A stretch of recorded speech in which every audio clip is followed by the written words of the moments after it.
Welcome, everyone, to another episode of the Church Solutions Podcast. This is episode number 434, I believe, and it's brought to you by DailyDive365.com.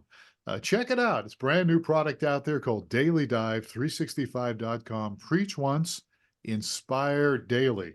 And this is a great tool that can actually create podcasts for you, can create social media stuff, can create devotional material, and much more. So check it out when you get a chance. Brought to you by DailyDive365.com. And it's us. That's one of our products. All right. Steve Lacy, how are you today? I'm doing okay.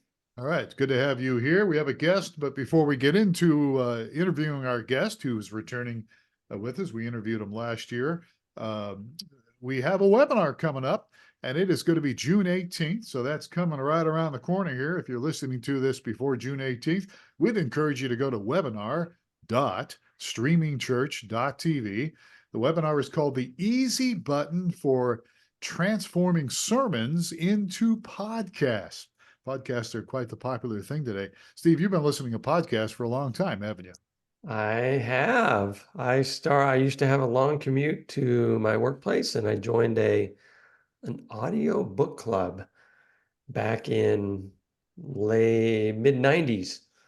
And and then when they went out, I switched over to podcasts. So I went to audiobooks for a while and then podcasts. Yeah, all right. Well, if Been a you're long interested, time.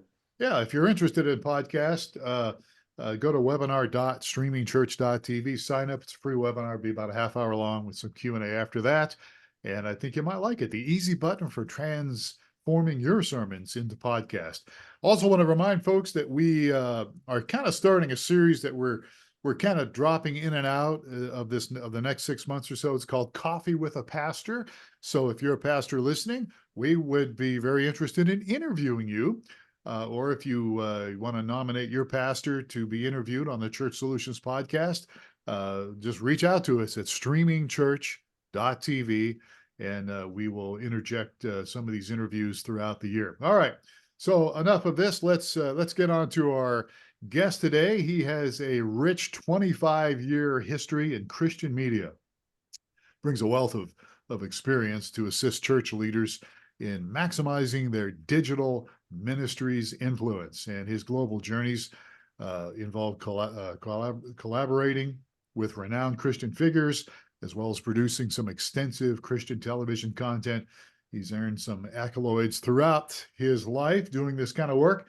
He's a dedicated Christian media professional, and his primary goal is to empower church leaders to enhance their online presence and outreach. Please welcome from across the pond, Graeme Spencer to the Church Solutions podcast. Graeme, how are you today? I am very good, thank you. It is lovely to be back with you again. I really love what you guys are doing there at Streaming Church as well. And all of the new things that you're doing sound fascinating as well. When you're doing the introduction there and we're talking about Daily Dive and the one button podcast thing, I'm like, oh, it sounds really, really interesting. I'll have to check out the information there as well. But yes, I love what you're doing to serve churches in this area as well. It's such an important thing that you do and service that you offer them. So.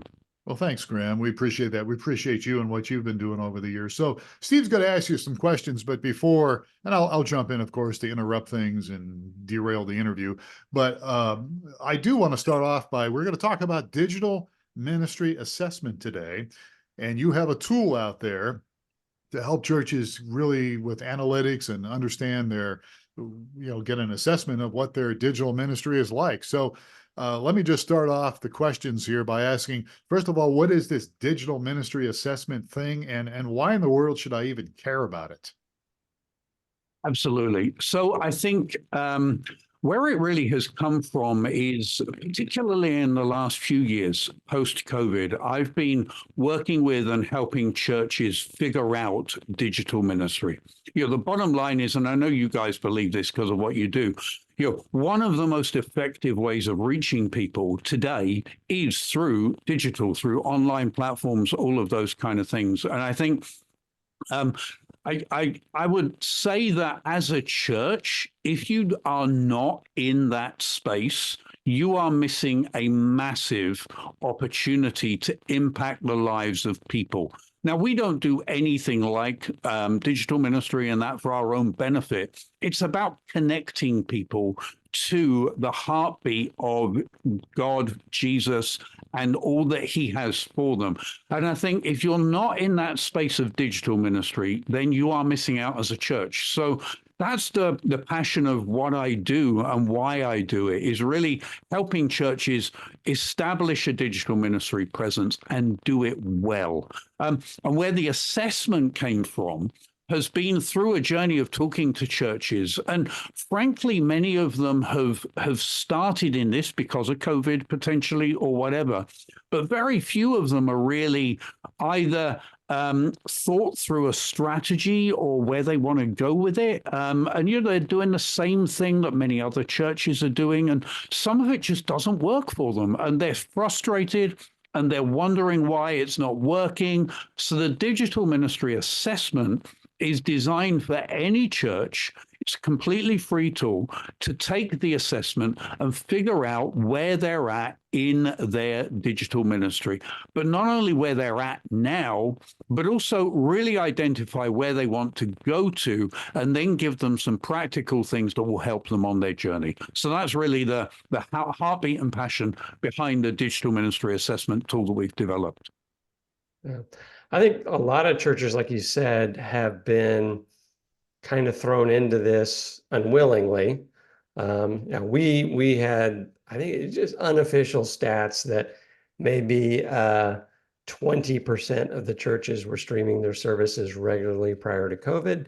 And after COVID, everything flipped. Everyone had to get on board. You're either, like, wow, people can't come into the building anymore. What are we going to do? Everyone's kind of thrown into it. And then now we're several years down the road and people are rethinking their digital ministry, right? There's some that, well, do we need this anymore? My specific pastor, we were streaming prior to COVID, but he's got to the point now where he's getting a little frustrated. So we had dinner with his wife and him, my wife and I, a few weeks ago, and he was like, the people that the part that frustrates him the most, and he called it, is he would stream to the lazy. He would call them the lazy, and so. What would you say to that pastor, and how would this assessment, help him? So I think there's a couple of things that I would say around that. The first thing is that, and this is where the assessment really kind of starts, is actually really defining who it is that you want to serve with your digital ministry. And digital ministry is a broad brush thing. So it includes live streaming, but it's not only live streaming. So my whole point is that, even if you're not live streaming, you need to still be in the digital space and communicating with people. So that's the first thing. But so what we'll do is it's a deep dive into who you want to reach with your digital ministry. And I think there is an argument that I've heard about, I've heard churches basically saying, we're going to stop streaming because we want people to come back into the building. We want to discourage the lazy Christians, as it were. Well, the reality is that if your favorite restaurant stops serving takeaway, you are not going to necessarily go to your favorite restaurant more. You're going to find somewhere else that serves takeaway. So I'm not sure that stopping streaming is the answer to bringing people back in the building. Rather, I think what you have to do is you have to work out what's the difference. So what do we offer people that are in the building? What do we offer people that are online. And I think for me, I don't go to church because I want to hear a message or take part in worship. I do all of that. So I'm not saying I don't want to do that, but that's not my primary driver for being in church on Sunday. I can do that from home quite happily. There are plenty of churches that I could connect with online and worship and get a great sermon and all of that. I go to church because of the connections that I make and the community that I build. And I think that's where we need to reposition what we're doing appropriately and figure out actually who are we serving here. So lazy Christians, I get that. But by cutting that off, you're not going to make them less lazy. They simply go somewhere else. So I think what you need to do is you need to say, all right, what is it that we can offer in person and really focus on that as the way of communicating with them. Yeah. So prior to us getting together, I did go through and do the assessment. Just took a few minutes.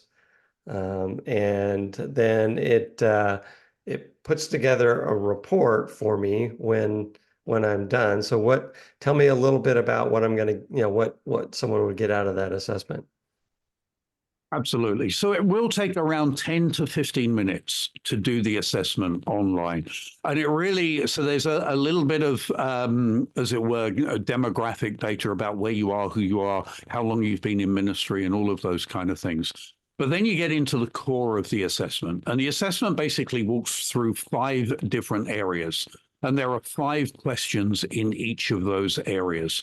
And the areas that we look at, we start off with audience. As I said, who do you want to reach with your digital ministry? That's the first question that you need to look at, because everything else comes from there. So the first part is about your audience.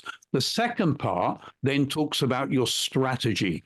What have you got in terms of a strategy for reaching those people?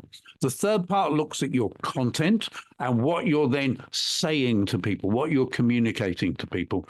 The fourth part looks at the team of people that you have around you and what you need there to actually deliver a digital ministry. I love to talk about sustainable digital ministry. Well, your team are the people that are going to sustain your digital ministry in the long term. So who do you need around you? And then the final part that we look at is the technology piece. And again, there are 5 questions in each of these areas.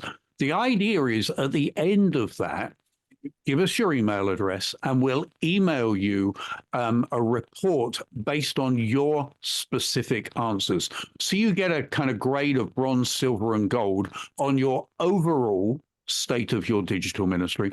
But then also you get a bronze, silver, and gold in each of the individual areas that we look at. So you can see, actually, I'm weaker over here, stronger over there, or whatever. But then the other thing, I didn't want to just make this as it were, we'll tell you where things are not going so good. But actually what we've done with the tool is in the sections as well, based on where you grade, there are a number of tips and hints of how you can progress things in each of those areas. So it's designed not only to assess you, but based on how you've done, to also give you tools that you can then take away and put into action. Graeme, what have you found so far from people taking this assessment? I mean, any surprises, anything like, yeah, I knew that was going to be the case, or something jump out at you from what you've seen so far from these people? So, yeah, it's been interesting. It has been interesting. The data's been fascinating to look at. So the thing that I have maybe not been surprised by, but it's maybe confirmed my thoughts in the process, is that most churches actually think they've got the technology piece pretty good. The second area that most churches are strongest in is team. Many churches feel that they actually have a strong team of people, good volunteers, all of those kind of things. So they've got a good sense of team. The one area that they're weakest in when it comes to team is training. Very few people seem to have a good training program for their team. Now, we could talk extensively on that as a whole other podcast, that, because I actually believe that's probably one of the biggest areas that most churches need to invest in is training their team, which is my passion as well. But then content is the next, and then audience is the kind of fourth best or second weakest, however you want to put that. But the weakest point is strategy. We found consistently very few churches say that they have a really good strategy for how they want to move forward in digital ministry. And that has been surprising, because I'm like, well, to me, it's like I've got a great analogy. I liken what many churches have done with digital ministry to like going out and buying a sports car, which is the technology piece, filling it with a bunch of people who are engineers who can keep the car on the road and all of those kind of things. But the audience piece is the way you're going, and they don't really know that. And then the strategy piece is the route that you're going to take to get there. And if you don't know either of those two things in depth, do you know, even if you've got the right vehicle, what if your road takes you across rough terrain and you're in a Ferrari? It's never going to cope with that. So it's like, again, it's like looking at the strategy piece and the audience piece is vital to know how to answer the team and technology pieces. So it surprised me that strategy is so low, but also that's really one of the reasons why we developed it, is to help people think more deeply about what they're doing. Yeah, that's kind of, I kind of smile here as you talk about that, because I can resonate with that. I mean, the fun part, right, is the technology. We're going to get a bunch of new cool toys, and I'm the tech team, and we got to do this, right? So it's, I think a lot of people would fall into that because it's fun and it's usually pretty easy. And so, yeah, that would kind of identify why those areas would be the good scores. So getting back to my somewhat frustrated pastor about what he called the lazy. He just, the lazy is kind of defined as, let's just watch in our pajamas today, and that group, that's, I guess, one of the audiences, right? Let's talk a little bit more about audiences and what, how to address these different audiences. So I broadly think that there are three primary audiences that a church needs to consider when it comes to their digital ministry. And there are subsets of these, obviously, but broadly, I will put it into three areas. Now, one of the things to understand is, depending on how you answer this, it actually then leads into a lot deeper questions and a lot deeper, kind of soul searching around what you need to do here. But broadly, let's say there are three audiences. So audience number one is what I would call your maintenance audience. So those are, I love the way that Zoom does that. It's brilliant, isn't it? Puts my thumbs up.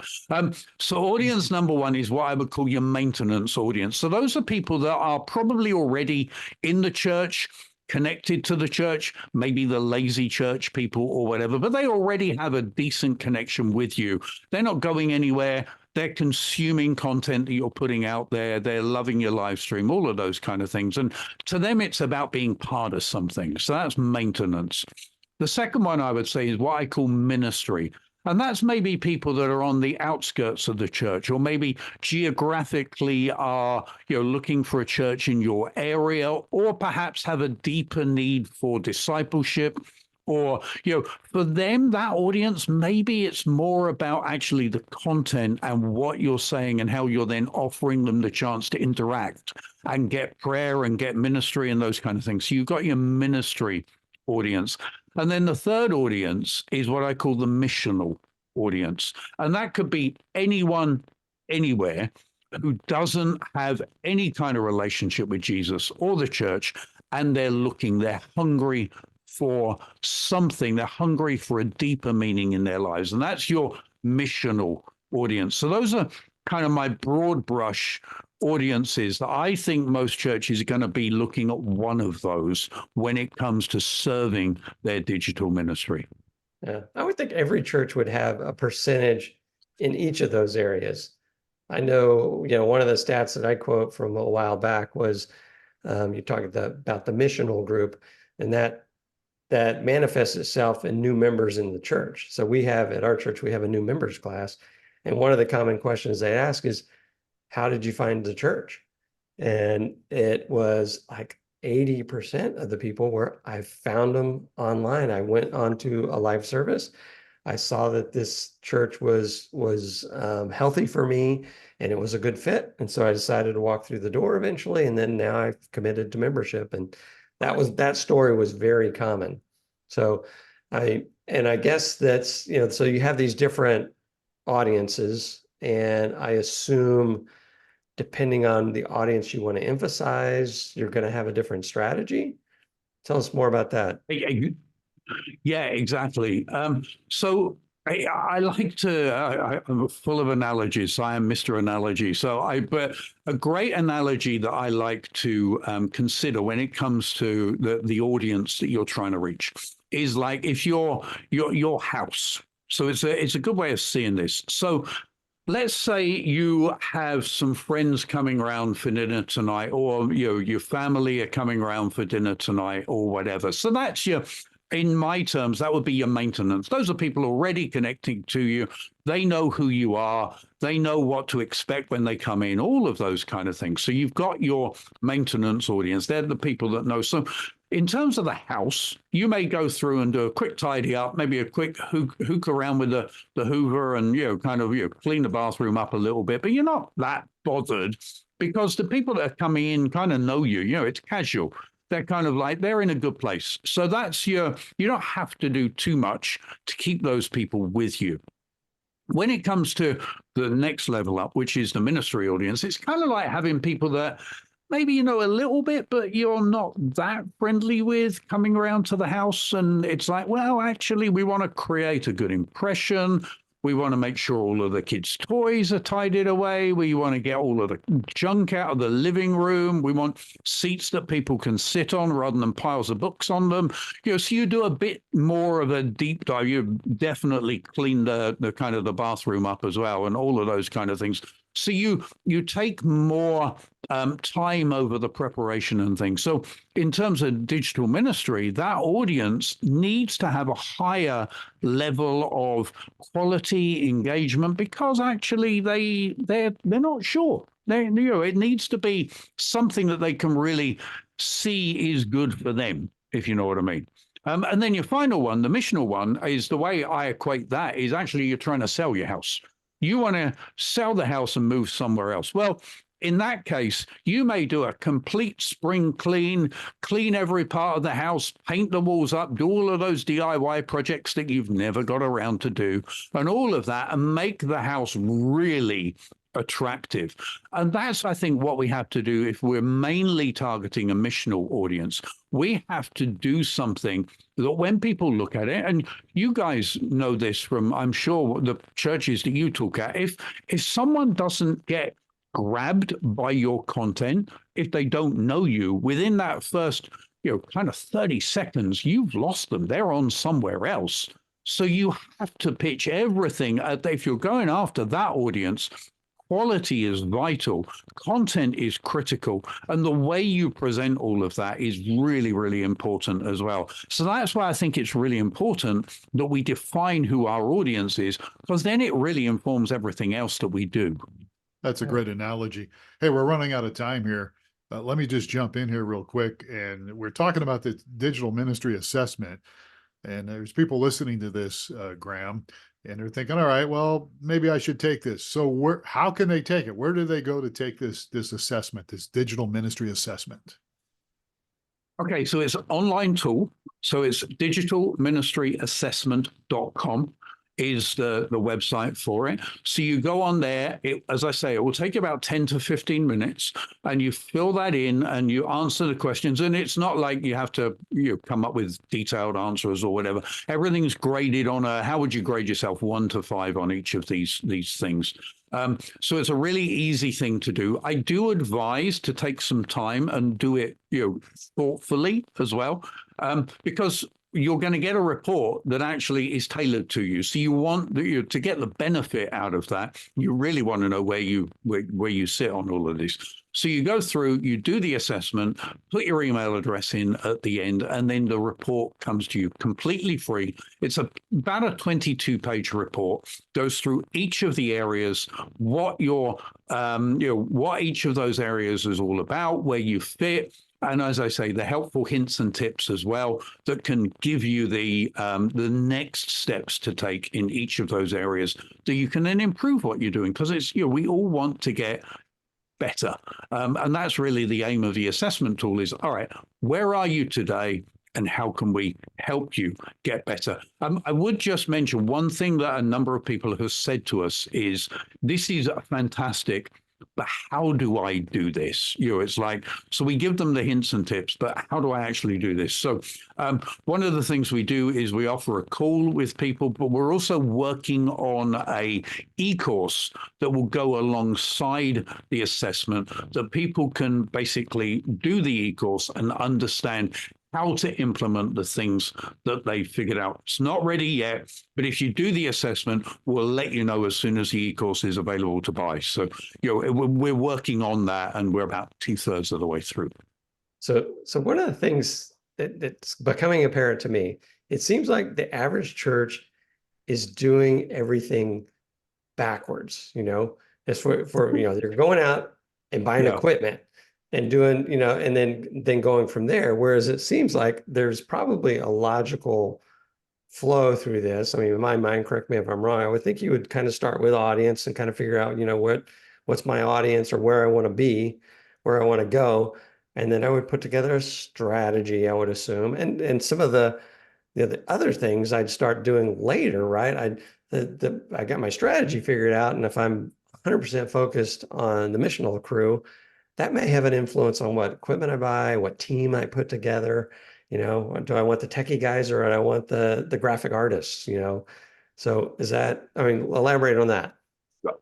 That's an exact summary. I think you're 100% right with what you said there. Most churches have got it backwards. Now, I think that's mainly because they were reacting to what happened. So it's not this isn't a negative, churches are getting it wrong. I'm not saying that. It's like, all right, we did what we did, and we got through COVID, and that's great. But if we keep doing the same thing, we're going to keep getting the same results. Now, I think it's the time to think, all right, we know we have to be involved in digital online ministry, whatever that is. It's increasing all the time. We have to do something to meet people in that online space.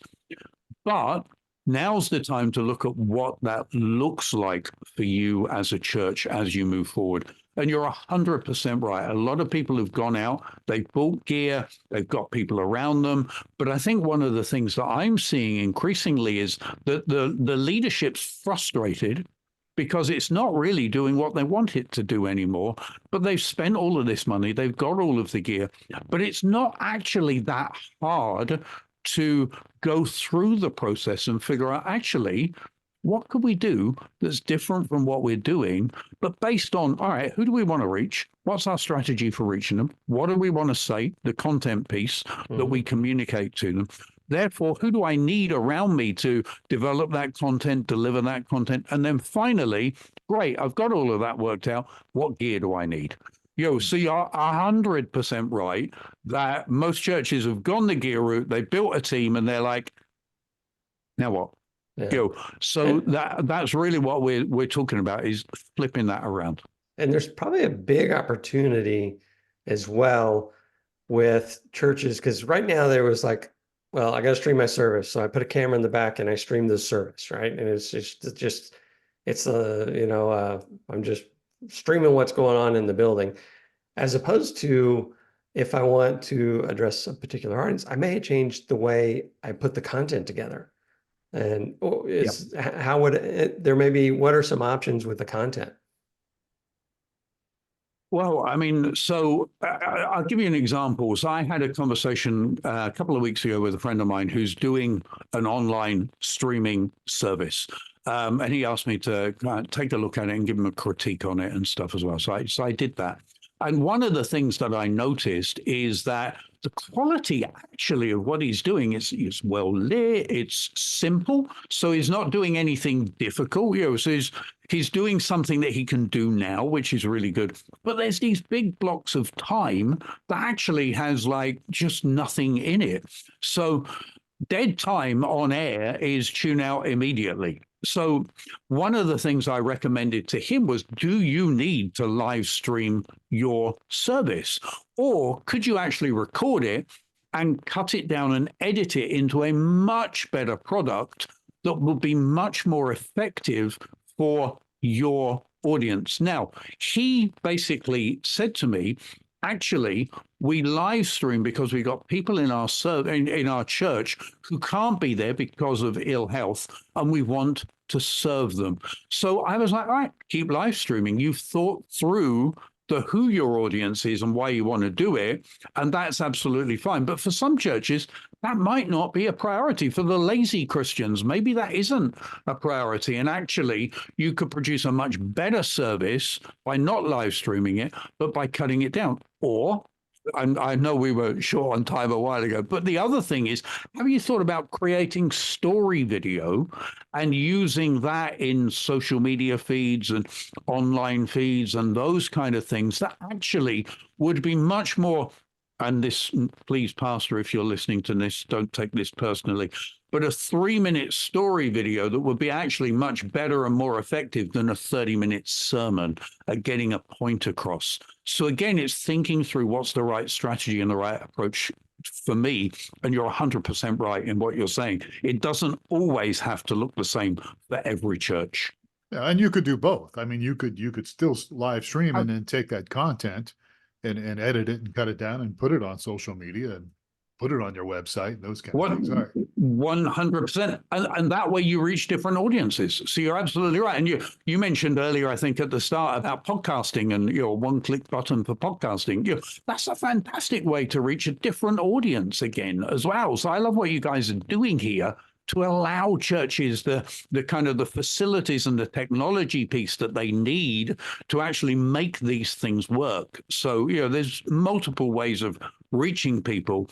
It just needs to be thought through, and the strategy piece and the audience piece really considered. Yeah. All right. So we're way over time, but this is good. This is okay. It's okay to go a little overtime sometimes. And but I do want to reiterate that if people want to take this assessment, it's a free assessment.